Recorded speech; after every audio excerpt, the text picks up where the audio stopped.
2. The Talmud Reviled.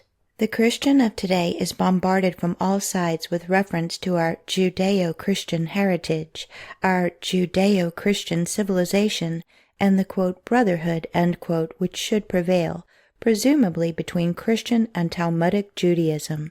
Such propaganda could only succeed if one is in ignorance as to the nature of the Talmud and the total antagonism between present-day Judaism and Christianity, which necessarily must exist. Over the centuries and right up to the present century, there was not such ignorance of Talmudic precepts. The truth, as it was repeatedly revealed, caused it and its adherents to be reviled, and justly so. It is indeed strange that the bulls of the popes over the many centuries warning against the Jews should be seemingly unknown to the Catholic clergy today, and that the writings of Luther, which generally are like almost a second gospel to Protestants of the Lutheran fold, should be equally unknown on this subject today. The first English translation of the Babylonian Talmud was in 1903 by Rodkinson, real name M. Levi Frumkin, and was edited by Rabbi Isaac M. Wise, father of so-called Reform Judaism. Rodkinson deleted much of the filth which is in the unexpurgated Talmud and used no identifying folio numbers, as were in the original, but nevertheless even this abridged translation proved very revealing. See Exhibit 9. The introduction states, quote, "The persecutors of the Talmud during the period ranging from the 1st century BC have varied in their character, objects, and actions. In one respect, however, they all agreed, namely in their general wish to destroy its existence. Careful consideration of its many vicissitudes certainly justifies the assertion that the Talmud is one of the wonders of the world. During the 20 centuries of its existence, not one of them has passed without great and powerful enemies vying with each other and exhausting every effort to destroy it. Still, it survived in its entirety, and not only has the power of its foes failed to destroy even a single line, but it has not even been able materially to weaken its influence for any length of time. It still dominates the minds of a whole people who venerate its contents as divine truth, and countless numbers have sacrificed their lives and their possessions to save it from perishing." End quote.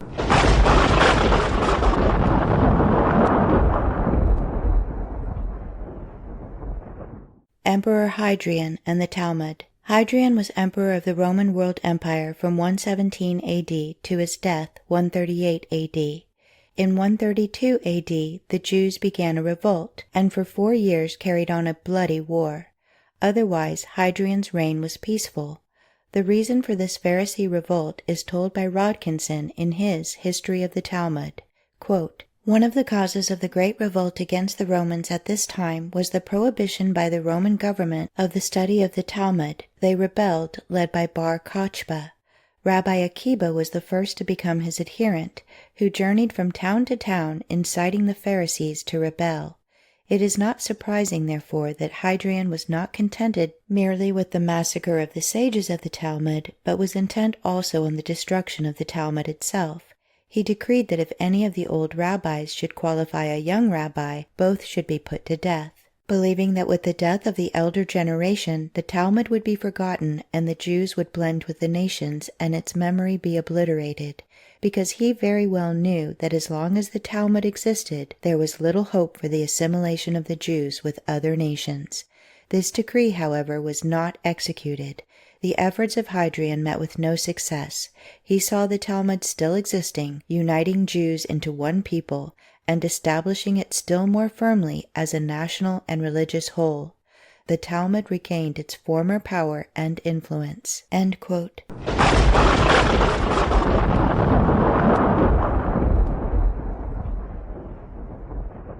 The Popes and the Talmud. Writing of the battles of the Talmud and its followers, authored by the Pharisees, see Exhibit 10, we further read of events following the Sadducees, Samaritans, the followers of Jesus, and the early Roman emperors, Exhibit 9. Quote, "The rabbis next encountered the popes. From the time of Pope Innocent III, the Talmud was burned at the stake in nearly every century from 11th to the 18th in Italy, France, Germany, Spain, and many other countries." End quote.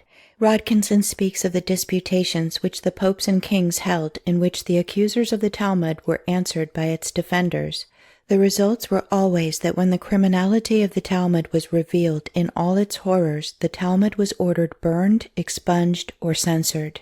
The same thing always started over again. Rodkinson continues, quote, "Still, what has been the result? The Talmud exists today, and not one letter in it is missing." End quote. Rodkinson then lists a partial chart of the burning of the Talmud at the hands of kings and popes. See Exhibit 22 and Exhibit 23.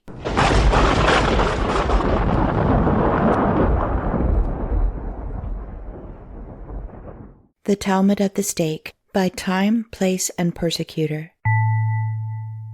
1244, Paris, King Louis IX. 1244, Rome, Innocent IV. 1248, Paris, Cardinal Legate Odo. 1299, Paris, Philip the Fair. 1309, Paris, Philip the Fair. 1319, Toulouse, Louis. 1322, Rome, burned by order of Pope John XXII and accompanied by robbery and murder of the Jews by the mob. 1553, Rome, Pope Julius III. Similar burnings by the same order took place in Barcelona, Venice, Romagna, Urbino, and Pesar. Quote, "Here 3 wagons full of books were burned, but first they were carried through the streets of the city, while royal officers proclaimed publicly that their condemnation was due to insults to Christianity which they contained." End quote. 1554, Ancona, Ferrara, Mantua, Padua, Candia, and Ravenna, burned by hundreds and thousands. 1557, Poland, Talmud burned because of the charge made against Jews that they used the blood of Christian children in their ceremonies. This occurred during the Frankist disturbances. 1558, Rome, Cardinal Chisleri. 1559, Rome, Sextus Sinensis.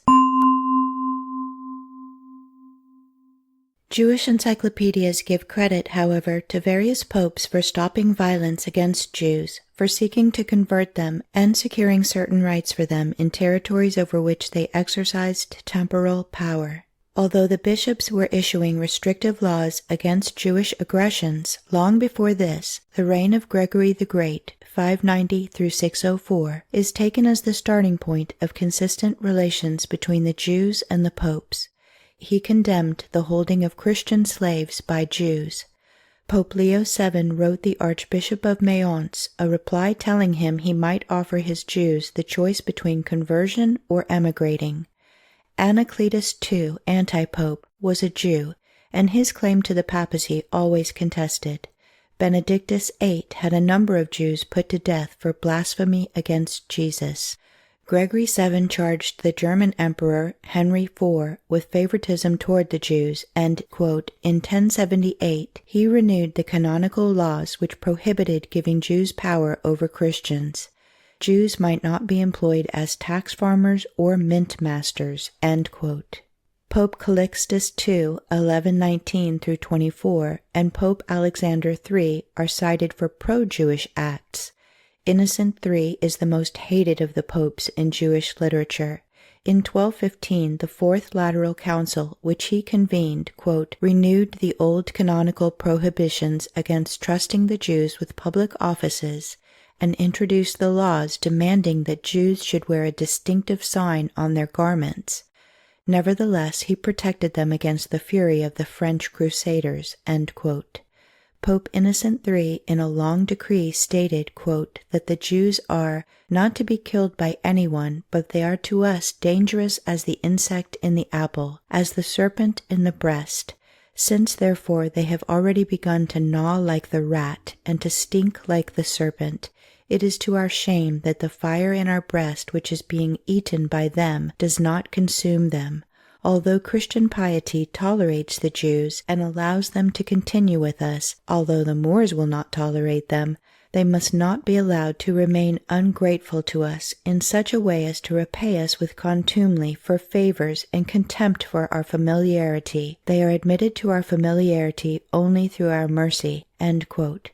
Under the same pope, canons 67 through 70 were adopted by the Fourth Lateran Council, which included protective measures against Jewish usury, their wearing of a distinguishing badge to warn Christians, forbidding intercourse with Christians as employees in marriage, and barring their testimony as witnesses in legal matters, parentheses, their license for perjury under the, quote, Kol Nidri, end quote, then being well known, end parentheses.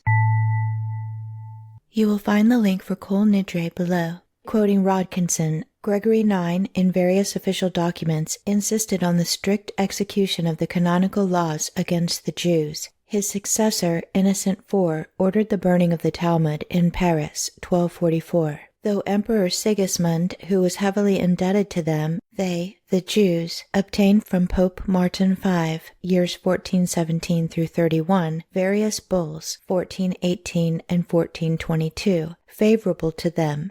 In the last years of his pontificate, however, he repealed several of his ordinances, charging that they had been obtained under false pretenses. End quote. Popes Eugene IV and Nicholas V are cited for moderation. Sixtus IV sanctioned the Spanish Inquisition, which was aimed at the, quote, Marranos, end quote, namely 300,000 Jews who had entered the church but retained their Talmudism and secured power over all phases of Spanish life. One who reads the Jewish press today will see congratulations to Israel from Spanish Catholics who identify themselves as Talmudic Jews descended from those who had practiced their Talmudism secretly ever since 1492, when their Marrano co-religionists were expelled from Spain. If nothing else, the term convert, as applied to Jews, must be viewed cautiously in view of the concealed Judaism of the Marranos, which continued for centuries. One must learn also from Jewish authorities that Torquemada himself, leading the Inquisition, was a Jew, and that the Inquisition was only aimed at the Marranos who, under the pretense of conversion, had threatened to end Christianity by their inside machinations. For further reference to the Marranos, see the book The Marranos by Cecil Roth, published by the Jewish Public Society of America, Philadelphia. The Jewish Encyclopedia continues, quote, Alexander VI, parentheses, Borgia, end paren, known in history as the most profligate of the popes, was rather favorably inclined toward the Jews, end quote. Leo X, one of the Medicis who fanned the Reformation by sponsoring a great renaissance of paganism and filled the Platonic Academy and salons of Rome and Florence with Jews, expounding Talmud and occult Kabbalism, is called, quote, the humanist, favorably inclined toward the Jews, whom he employed not only as physicians but also as artists and in other positions at his court. The beginnings of the Reformation influenced his action in the controversy between Reuchlin and Pfefferkorn, which he settled in such a way as to not give any encouragement to those who demanded reforms in the Church. The story of the sincerely converted Jew, Pfefferkorn, who aired the infamies of the Talmud as opposed by the Catholic renegade Reuchlin, dupe of the head of the Jewish community of Rome and the pro-Jewish Medici Pope, ended with Pfefferkorn being silenced, Reuchlin not being tried for heresy as he was scheduled to be, and indeed should have been, and with two hostile camps in nearly every German town taking sides for or against the Talmud. One may ask, how could anyone reading what the Talmud says, see reproductions in the link to all the exhibits, argue about its contents? In this regard, however, it must be remembered that only with the relatively unexpurgated Sonsino translation of the Talmud in this century, in the contemporary language, English, has it become possible for the non-Jew to receive the full impact of what the Talmud says. In other trials, arguments could rage as to what a Yiddish or Hebrew text of the Talmud really meant, if translated. Nevertheless, the Jews always ultimately lost such arguments, as witnessed by the condemnation of the Talmud by non-Jews through the centuries. Even the Sonsino English translation of the Talmud is not readily available except in major libraries, to be read there and not taken out. Clement VII, another Medici servant of Jewry, was the bastard son of Giulio, brother of Lorenzo the Magnificent, who founded a pagan salon, the Platonic Academy. The Platonic Academy attempted the old Talmudic strategy of harmonizing pagan philosophy with Christianity, as Maimonides had tried to do with biblical Judaism. Lorenzo had his own son, Giovanni, Leo X, made a cardinal through his influence with Innocent VIII at 13 years old, having also been made an archbishop at 7. Ready to ascend the throne, Giovanni promptly made 5 of his relatives cardinals, including his bastard son Giulio. Leo X, Giovanni, made pope on March 11, 1513, was ordained a priest on the 15th and made a bishop on the 19th of the same month, and he reigned until December 1st, 1521, 9 years. It was this pope, Leo X, who launched the selling of indulgences in 1517, the immediate cause of Luther's break with the Church and of Europe's arousal. Every effort was made to corrupt and Talmudize the Church from the inside, while Jewry worked to wreck it from the outside. The hotheads among the Jews, says Jewish historian Cecil Roth, expected to end Christianity and supplant it with Talmudism. But when Luther nailed his theses on the Wittenberg Cathedral door, he nailed the Jews back into the ghetto, and the popes eager for Christian faith and morals were elected in place of the pro-Talmudic, humanist Medici popes. Luther, in turn, found the same forces polluting his own following and ended his life besieging the Protestant princes to expel or put at hard labor all Talmudists, after burning synagogues and Talmuds first of all. Read his words, if you can now find them other than here in any library. There is only praise for the Medici popes in Jewish literature and only disappointment about the condition of Jewry during the Reformation and afterwards, for the succeeding popes drove the Talmudists out of Vatican circles and back into the ghetto. Bewailing this, the Jewish Encyclopedia reports how the Talmud was burned by Pope Julius III in 1553, and Christians prohibited from printing it. Quote, "The worst was yet to come," end quote. Paul IV, 1555 through 1559, in his bull, Cum Nimis Absurdum, not only renewed all the canonical restrictions on Jews, but restricted their commercial activities and made them wear a yellow hat and live in their own territory, the ghetto. Concerning this period, the Jews and the Medici, Jewish historian Cecil Roth states in his Jews of Italy, Jewish Publication Society of America, 1946, quote, "Girolamo Savonarola was successful. In 1494, the great Dominican drove out the Medici. Thereafter their position in the city, Florence, was a sort of barometer of its political state. When the Medici returned in 1512, they, the Jews, came too, and when the Medici were driven out in 1527, they accompanied them.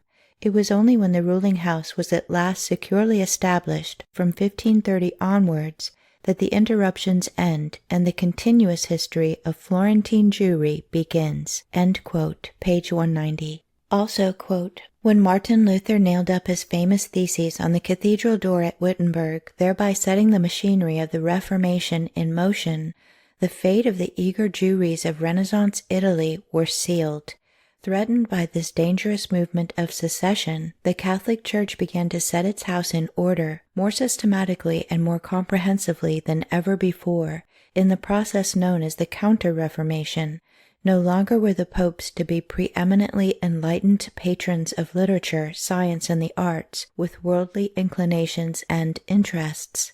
Henceforth, they were chosen among those in whose eyes the requirements of the Church, spiritual and temporal, were paramount, and who regarded the Jews as a leaven of disbelief, which positively endangered Christianity and Christendom, at least until they were segregated from intercourse with other men, as the Lateran councils had prescribed 3.5 centuries before. Whereas the Talmud had been printed under Leo X, a Medici, in 1553, the Pope denounced the Talmud and the other restrictions were set up." End quote. History of the Jews of Italy, pages 190 and following. Pope Pius IV gave a, quote, brief period of respite, end quote, 1555 through 1559. Then his successor, Pius V, 1566 through 72, quote, not only repealed all the concessions of his predecessor, and not only renewed the laws of Paul IV, but added some new restrictions, end quote. In 1569, he expelled the Jews from his territory. Gregory VIII, 1572-85, allowed the Jews to return, but, quote, introduced a large number of severe restrictions, and they were obliged to send every week at least 150 of their number to listen to conversionist sermons. Sixtus V, 1585-90, quote, was more favorable to the Jews, end quote, and permitted the printing of the Talmud after it was censored, 1586. Clement VII, 1592-1604, ordered the Jews expelled and prohibited printing of the Talmud. Under Clement X, 1670-76, the Portugal Inquisition against Jewry was halted, but he refused to help the expelled Jews of Vienna, 1670. Quote, the worst feature under papal dominion was the closing of the gates of the Roman ghetto nights. Severe penalties awaited a Jew leaving the ghetto after dark, or a Christian entering it, end quote. Pius VI, 1775-1800, quote, renewed all the restrictions enacted from the 13th century. The censorship of books was strictly enforced, and their attendance at conversionist sermons was enforced, end quote. And Leo XII, 1826, reinforced these rules with extreme rigor. Pius IX, 1846-78, started with a liberal attitude, but, as stated in other Jewish literature, after he had been expelled from Rome at the hands of a Jewish movement which revealed its Talmudic, anti-Christian face, he changed. To quote the Jewish Encyclopedia, under popes, quote, Pius IX, during the first 2 years of his pontificate, was evidently inclined to adopt a liberal attitude, but after his return from exile, he condemned as abominable laws all measures which gave political freedom to them, showed his approval of the medieval laws as enacted by Innocent III. He maintained the ghetto in Rome until it was abolished by the Italian occupation of Rome, 1870. His successor, Leo XIII, 1878-1903, was the first pope who exercised no territorial jurisdiction over the Jews. His influence, nevertheless, was prejudicial to them. He encouraged anti-Semitism by bestowing distinctions on leading anti-Semitic politicians and authors, as Luger and Drumont. Note, Edward Drumont's book, La France Juive, traces the attempted Talmudization of French Christian life in every phase. A Judaized France was the result he deplored and sought to avoid. He refused to interfere in behalf of Captain Dreyfus, or to issue a statement against the blood accusation. Note that human blood is used in Talmudic black magic rituals. In an official document, he denounced Jews, Freemasons, and anarchists as the enemies of the Church. The Index Expurgatorius issued by Leo XIII in 1887 stated concerning, quote, the Talmud and other Jewish books, although in the index issued by Pope Pius IV, the Jewish Talmud with its glossaries, annotations, interpretations, and expositions were prohibited, but if published without the name Talmud and without its vile calumnies against the Christian religion, they could be tolerated. However, our Holy Lord Pope Clement VIII, in his Constitution against impious writings and Jewish books, published in Rome in the year of our Lord 1592, proscribed and condemned them. It was not his intention thereby to permit or tolerate them even under the above conditions, for he expressly and specifically stated and willed that the impious Talmudic, Kabbalistic, and other nefarious books of the Jews be entirely condemned, and that they must remain always condemned and prohibited, and that his constitution about these books must be perpetually and inviolably observed. End quote. The 1905 Jewish Encyclopedia states, quote, Pius X, elected 1903, is not sufficiently known to permit a judgment, but in his Diocese of Mantua, before he became pope, he had prohibited the celebration of a solemn mass on the king's birthday, because the city council which asked for it had attended a celebration in the synagogue. Note, the quote is from the 1905 Jewish Encyclopedia, hence the incomplete reference. The Vatican's semi-official organ, L'Osservatore Romano, of August 13, 1938, in an article headed, quote, "The Jews and the Vatican Council," end quote, 1870, after speaking of the protective measures for the Jews by the Catholic Church, stated, quote, "But, in order to set things straight, by this it was not intended that Jews should be allowed to abuse the hospitality of Christian countries. Along with these protective ordinances, there existed restrictive and precautionary decrees with regard to them. The civil power was in accord with the Church in this, since, as Delassus says, subquote, they both had the same interest in preventing the nations from being invaded by the Jewish element and thereby losing control of society, end subquote. But if Christians were forbidden to force Jews to embrace the Catholic religion, to disturb their synagogues, their Sabbaths, and their festivals, the Jews, on the other hand, were forbidden to hold public office, civil or military, and this prohibition extended even to the children of converted Jews.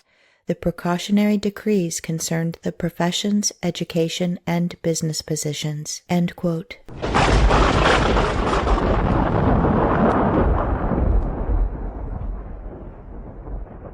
The Talmud and Martin Luther, the father of Protestantism. When Pope Leo X started selling indulgences in 1517, this helped precipitate Luther's break with the Church and the nailing of his theses on the door of the Wittenberg Cathedral. Almost immediately, Jews flocked to the new Protestant banner. Luther was sought after by 4 Jews. He in turn wrote a laudatory and overgeneralized publication entitled "Jesus Christ Was Born a Jew," filled with sympathy for their long unbelief, which Luther laid to the unsympathetic attitude of the Catholic popes and hierarchy, and on his part welcoming the Jews to his heart.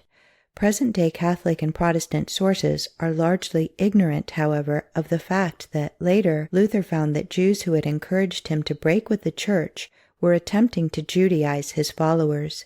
He then read the Talmud as introduced to him by a truly converted Jew. Afterwards he wrote The Jews and Their Lies, with such denunciatory philippics that they make parallel utterances of the popes almost pale by comparison, this only after he became aware of the truth. Luther wrote in The Jews and Their Lies, quote, "They exalt themselves and praise God for separating them from the heathen, in order that their raving, frantic, and foolish nonsense might be perfect. They praise and thank God first, that they are human beings and not animals. Secondly, that they are Israelites and not Goyim, heathen, and Thirdly, that they were created as men and not as women. Such foolishness they do not have from Israel, but from Goyim. For thus the historians write that the Greek Plato daily gave such praise and thanks to God, if such blasphemy and haughtiness could be called the praise of God. For that man, Plato, also praised his gods for these 3 things, that he was a man and not an animal, a man and not a woman, a Greek and not a non-Greek or barbarian. Such is the praying of a fool, and the praise of a blasphemous barbarian, just as the Mals imagine that they alone are human beings, and all the rest of the world nothing but inhuman beings, ducks or mice." End quote. As to these matters, note the Jewish Encyclopedia, Exhibit 273, last of right column, entitled Gentiles. Judah ben Eli recommends the daily recital of the benediction, "Blessed be thou who hast not made me a goy." This also has, "Who hast not made me a woman," and also, "Who hast made me an Israelite," "Who hast not made me a slave." This is a benediction prescribed by the Talmud. See Benedictions, Jewish Encyclopedia. Luther also quoted John 8:39 and verse 44, wherein Christ told the Pharisees, quote, "Ye are of your father the devil," end quote, and warns Christians to, quote, "be on their guard against these hardened, condemned people, who accuse God of lying and proudly despise the whole world. They are boastful, proud fools," end quote.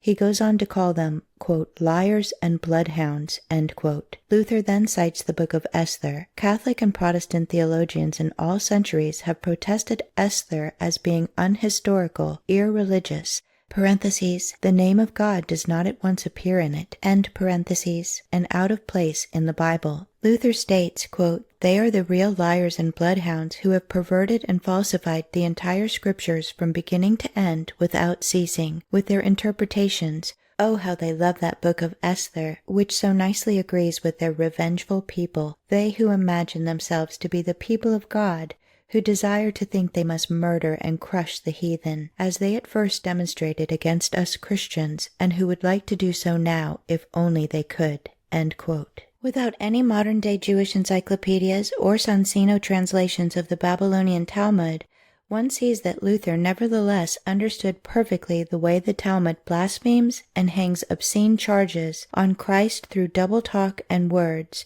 Parentheses, the Balaam passages of the Talmud are an example of this, but Luther names others. End parentheses.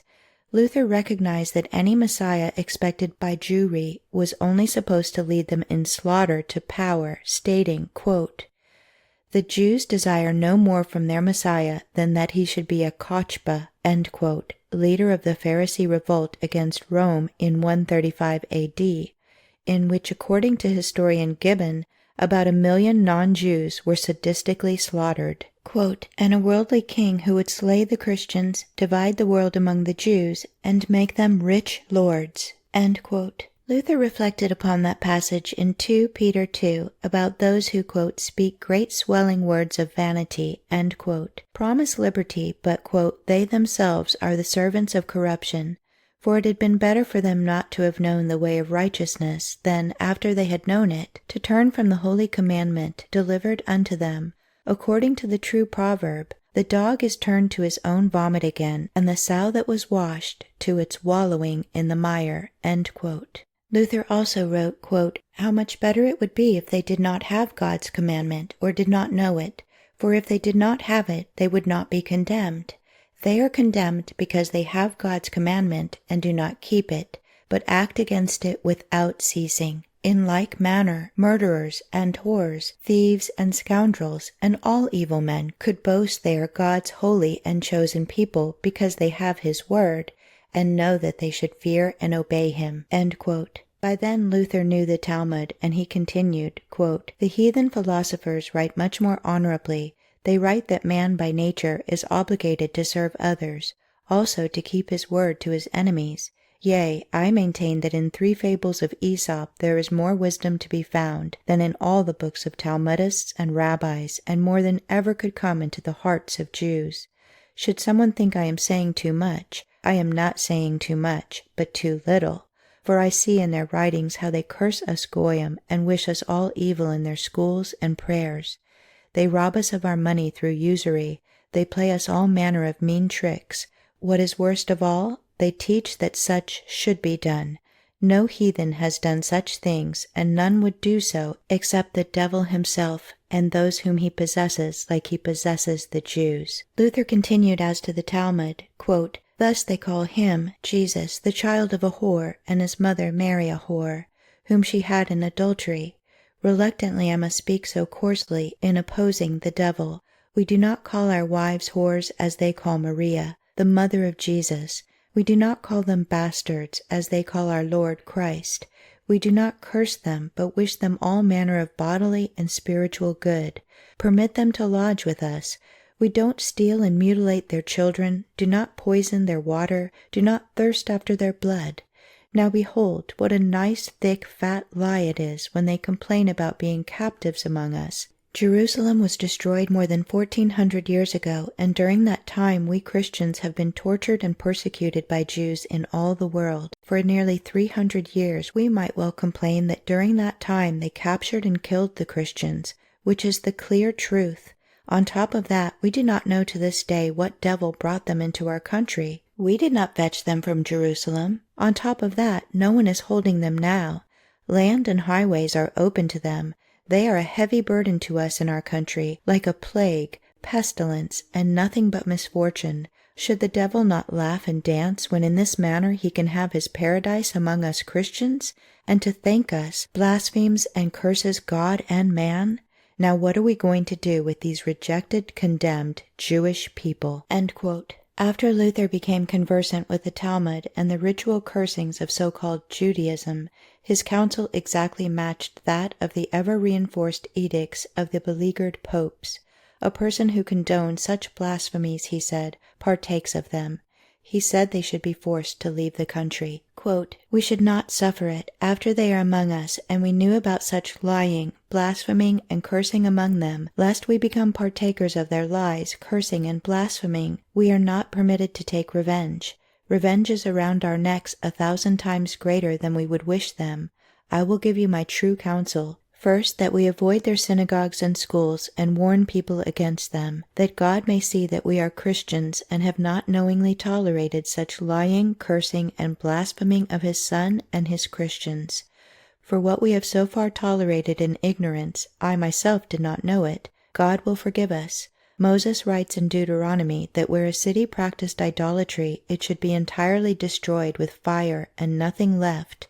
If he were living today, he would be the first to put fire to the Jew schools and houses, which Luther follows with scriptural support. Secondly, that all of their books be taken away, prayer books, Talmuds, and not one page of it be left, for they use all that only to blaspheme the Son of God. That is God himself, and will never use it in any other way." End quote. Spiritually, Luther connects the Jews with those who betrayed Moses. Quote, "Of such are the remaining dregs of the Jews, of whom Moses knows nothing. They also know nothing of him, for they do not keep one passage in Moses." End quote.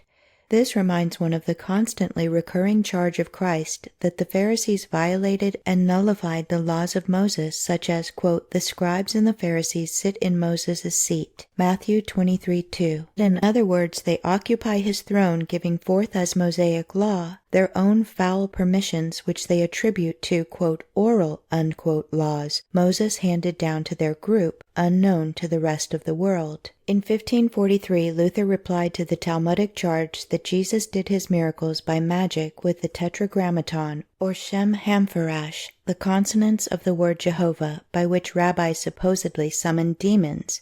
Quote, "Even with no further evidence than the Old Testament, I would maintain that the Jews as they are today are veritably a mixture of all the depraved and malevolent knaves of the whole world over, to afflict the different nations with their usury, to spy upon others, and to betray, to poison wells, to deceive and to kidnap children, in short, to practice all kinds of dishonesty and injury." End quote. Digressing from Luther's "The Jews and Their Lies," we see in Luther's Table Talk his view of the converted Jew. Quote, "If a Jew, not converted at heart, were to ask baptism at my hands, I would take him onto the bridge, tie a stone round his neck, and hurl him into the river. For these wretches are wont to make a jest of our religion." End quote. Roman numeral 256. It is evident that Luther became familiar with the custom, wherever it did not endanger Jews, of spitting in the synagogue when reference to Christianity is sung in the Aleinu, for he advised, quote, "Whenever you see or think about a Jew, say to yourself as follows: Behold the mouth which I see there has every Sunday cursed, execrated, and spit upon my dear Lord Jesus Christ, who has redeemed me with his precious blood, and also prayed and cursed before God that I, my wife and children, and all Christians should be stabbed and perish in the most miserable manner, and would like to do so himself if he could, that he might come into possession of our goods. Should I eat, drink with, or speak to such a devilish mouth, I would partake of all the devils who live in that Jew, and would spit upon the precious blood of Christ. God keep me from doing that." End quote.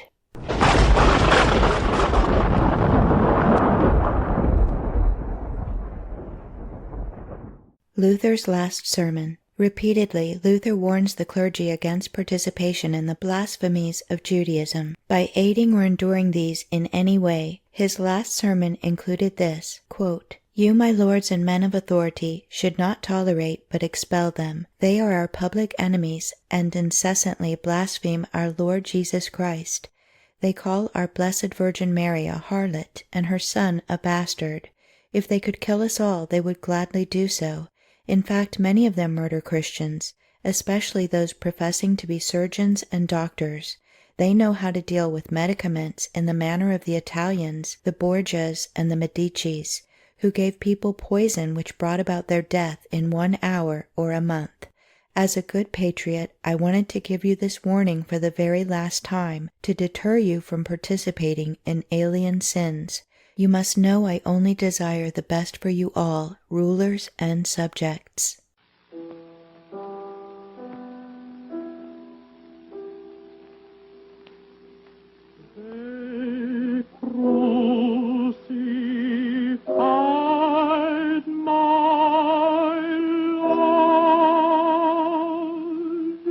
Next, Chapter 3, the Talmud and Bible Believers.